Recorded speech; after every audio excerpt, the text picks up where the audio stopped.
Senhor esteja convosco. Ele está no meio de nós. Proclamação do Evangelho de Jesus Cristo, segundo Marcos. Glória a vós, Senhor.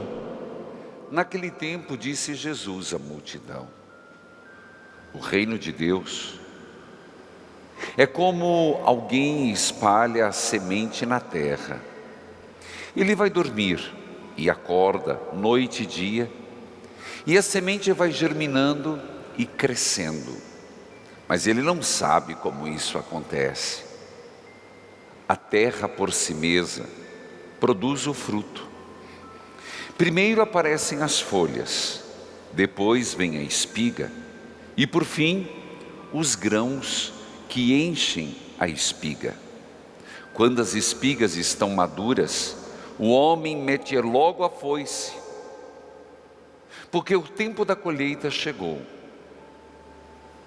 E Jesus continuou: com que mais poderemos comparar o reino dos céus? Que parábola usaremos para representá-lo? O reino de Deus é como um grão de mostarda, que ao ser semeado na terra, é a menor de todas as sementes da terra. Quando é semeado, cresce e se torna a maior de todas as hortaliças, e estende ramos tão grandes que os pássaros do céu podem abrigar-se à sua sombra. Jesus anunciava a palavra usando muitas parábolas como estas, conforme eles podiam compreender. E só lhes falava por meio de parábolas. Mas quando estava sozinho com os discípulos, explicava tudo. Palavra da salvação. Glória a vós, Senhor. Que a palavra de Deus perdoe os nossos pecados. Amém. Querido povo de Deus, lembremos a novena que nós estamos pedindo: Jesus misericordioso, Fazei-nos promotores da paz e da justiça. Veja, promotores da paz e da justiça. Duas realidades que são um clamor aos céus e algo que nós precisamos nos voltar para isto. É impressionante, e podemos dizer que a paz e a justiça são frágeis, estão relacionadas, e é parte do reino de Deus. Mas o que é o reino de Deus? O reino de Deus, Jesus nos explica o que é, mas de forma figurativa. Ele não desvenda os véus do conhecimento. Quando ele nos fala em parábolas, um dos motivos, ele mesmo certo momento disse, para que o que ele fala seja atemporal, quer dizer, para todo o tempo. Segundo, porque mesmo que ele dissesse, nós não compreenderíamos, então usa de uma correlação. E ele hoje fala do reino dos céus com duas parábolas fáceis. Uma, ele fala de alguém que planta. Quando a gente planta e quando você põe uma semente na terra, o agricultor, dia e noite, ele não fica lá 24 horas olhando cada milímetro de como a semente, primeiro, se encharca d'água, apodrece, germina. Ele não fica. Ele planta e ela segue o seu fluxo de germinar, de crescer, de amadurecer, até aquela semente produzir o seu próprio fruto, que também segue. Vamos pensar, coisa mais simples: feijão. Vem as vagens, depois seca, não é assim? O milho, vem primeiro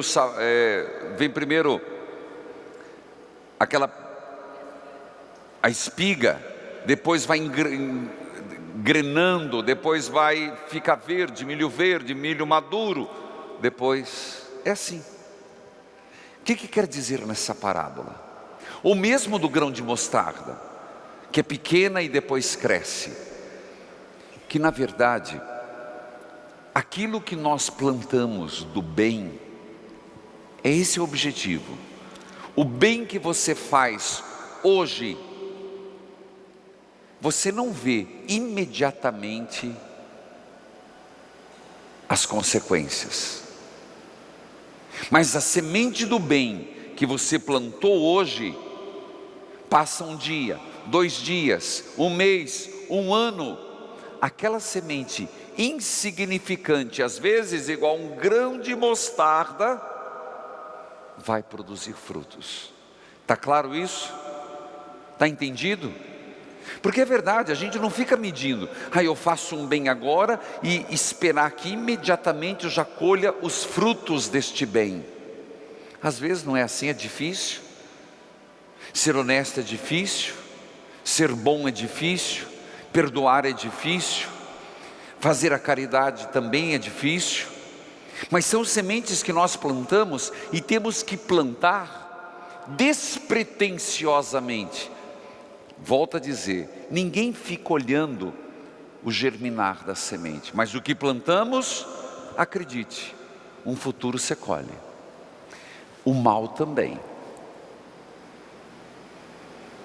O mal que fazemos hoje, num primeiro momento, você vai dizer uma pequena semente.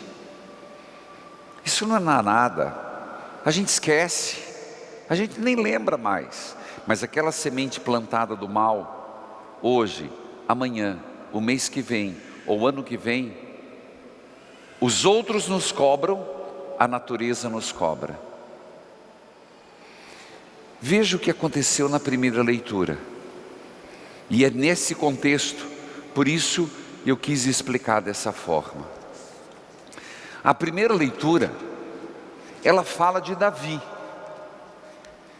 E é importante lembrar que Davi foi para os judeus, e não só, mesmo na espiritualidade de Jesus Cristo, e para nós, Davi é o exemplo do homem que foi, há poucos dias, misericordioso, quando Saul perseguiu, ele sofreu, Deus colocou Saul dormindo na frente dele, e Davi com a espada para matar, e decidiu, não vou matar, não vou me meter com o ungido de Deus.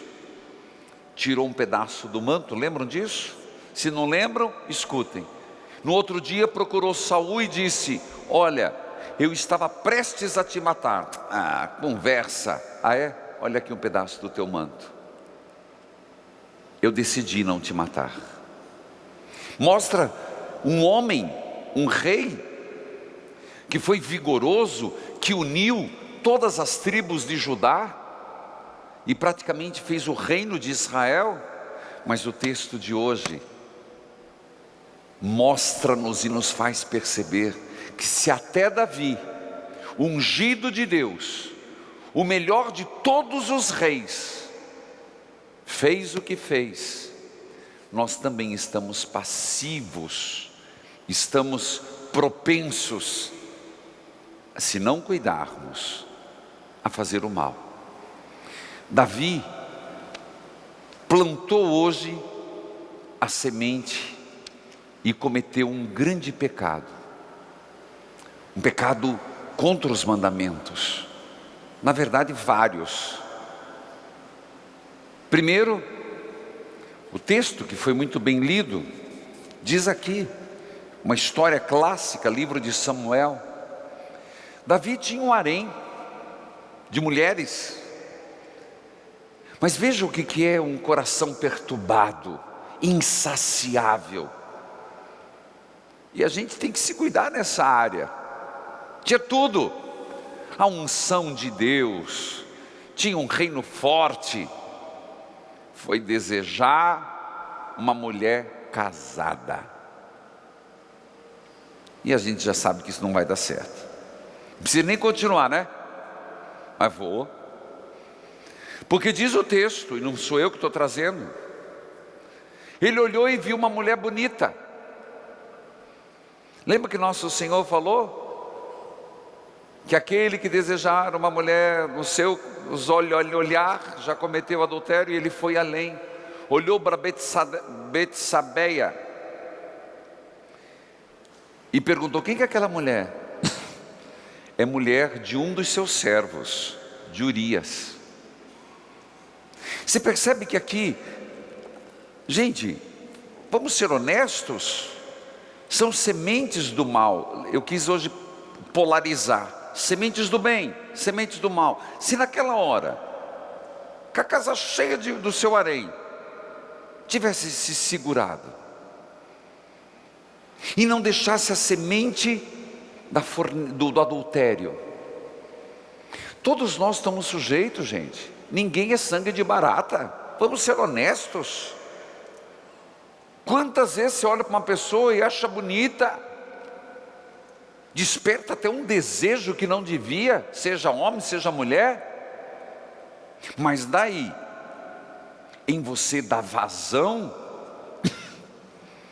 em você ficar plantando a semente do adultério, da fornicação. Está compreendendo o que eu estou falando? Estou falando português claro?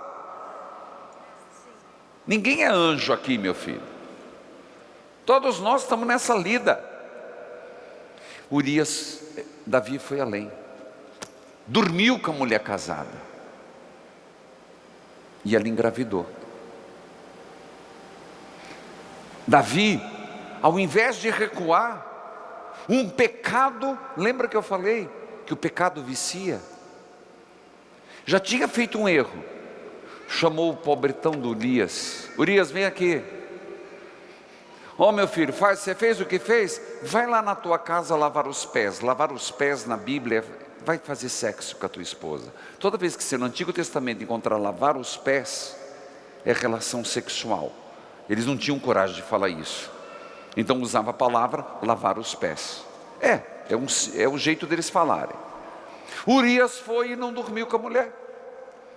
Davi botou a mão e agora estragou, porque chamou no outro dia: vem cá, Urias. Deu de beber, falou: se eu bebedar ele vai ficar fogoso e vai lá com a mulher dele. Não estou inventando moda, só que ele leu com as palavras da Bíblia, eu estou traduzindo. Urias bebeu, comeu, ficou alegrão. Ao invés de ir lá na mulher, ficou dormindo ali com os outros servos. Davi falou: agora estragou. Ela grávida de mim, ele não foi com a mulher. Mais uma semente. Escreveu uma carta. Pega Urias e põe na ponta da guerra, para ser o primeiro a morrer. Você entendeu?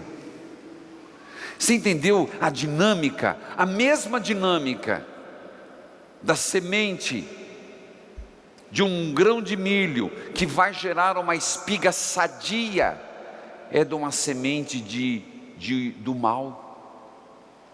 A mesma dinâmica do reino dos céus que gera uma vida virtuosa, uma vida em Deus, uma vida comprometida, é a mesma raiz. O mal está nas coisas? Não, está em mim. Eu plantei, meu filho. Você plantou.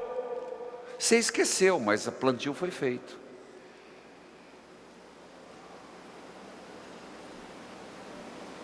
Essa é a dinâmica da vida. Nós sabemos o que aconteceu. Aí você quer saber? Agora fuja um pouco da primeira leitura, é o que vem pela frente. Davi aprontou. O próprio profeta chega para ele e diz: Davi, você perdeu a bênção de Deus. Deus não vai te matar, mas você não será feliz. Você sabia que Davi teve seríssimos problemas com os filhos? Mas isso é outra história. Mas a consequência está onde? No que ele plantou. Os filhos brigaram. O filho de da rainha Sabá, não, esse é de Salomão, o enteado, o bastardo, o filho legítimo de Davi, não subiu no trono. Quem subiu foi o bastardo, Salomão. Você percebe como uma mola giratória do bem gera o bem, mas algo que uma bola de neve do mal gera o mal? Então vamos ser sensatos. Mas não é assim, sensato porque eu estou falando. Não estou sendo moralista, não quero ser moralista. É cada um se dá conta, o que eu estou plantando hoje? O que eu estou enterrando na terra? O que eu estou semeando? Nós vamos colher, gente, o bem ou o mal. Aí depois nós vamos botar a culpa é de Deus, a culpa é da minha família, a culpa é disso. Não, meu filho, você plantou, colha, coma tuas urtigas, coma teus, como é que chama aqueles carrapichos? Faça uma salada de urtiga temperada com carrapicho e manda para baixo. Portanto, termina meu sermão, mas que talvez a gente precisasse, enquanto é tempo, primeiro decidir, eu não vou plantar coisa ruim. Segundo, se eu plantei, eu também não vou podar. A coisa ruim eu vou arrancar pela raiz. É igual mato numa grama. Se você tiver uma grama bonita, não adianta botar uma grama bonita se você antes não matou um mato. Mas se você na primeira vez pega a tua maquininha lá e vai podar a grama, lamento, meu filho, você está fortalecendo o mato. Não é assim? Se você não pegar a tua faquinha lá e se debruçar com labirintite e tudo, e ficar puxando a toiça, a toceira pela raiz, se perdeu o gramado. Talvez a gente precisaria hoje, Senhor, eu vou arrancar pela raiz, e vou decidir não plantar coisa ruim mais. Você vai ver que aquilo que é deserto logo virará jardim, que aquilo que é um matagal logo florirá. Amém.